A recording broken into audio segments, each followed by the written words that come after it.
A budget breakdown in the General Assembly, so it's been nearly 2 months since the deadline for lawmakers to be able to pass a budget, and now they are just nowhere closer to having one finalized right now. Capitol reporter Dina Harley live now at the General Assembly. So Dina, right now, top Democrats say Republicans are not doing their jobs. Yeah, Democrats earlier today saying that they are largely left out of these budget talks and negotiations. So they say really their hands are tied. They say the entire budget delay is now on Republicans.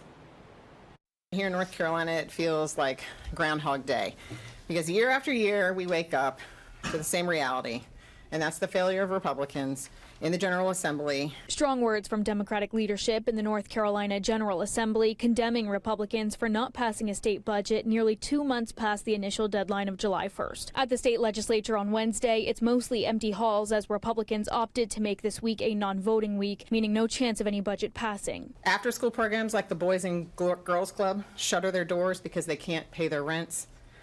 And frankly, we have food banks whose shelves are bare and children go to bed hungry. In a statement, a spokesperson for House Republicans said, quote, Senate Democrats and their fear-mongering are entirely irrelevant to this process. House Republicans will not rush the budget process at the expense of our state employees, teachers, and other needs of the state, end quote. Senator Sidney Batch and Representative Robert Reeves, heads of the Democratic caucuses in the Senate and House, say they want to work with Republicans to get this done. I and many of my House Democratic colleagues actually supported the House Republican budget this year, because we knew it was the best deal North Carolina was going to get. But that they're often not given a seat at the table, especially on the Senate side. Representative Reeves says instead of working together, Republicans are laser focused on what he calls culture war bills, like banning DEI initiatives and defining gender. And not one of those bills puts more money in your pocket. Not one of those bills brings your prices down. Not one of those bills gets your health care costs under control. Not one of those bills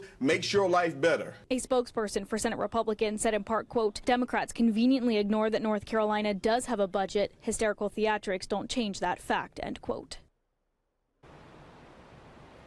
And earlier today, Democrats saying that really all they want is to just be back in session to continue those budget negotiations and talks and hopefully get one passed, of course. Since this is now a non-voting week, they aren't slated to be back until the end of September, so that is theoretically the first time that a budget could get passed. Live in Raleigh, Dina Harley, Queen City News. Queen City News Plus. Just search Queen City News on your smart TV's app store.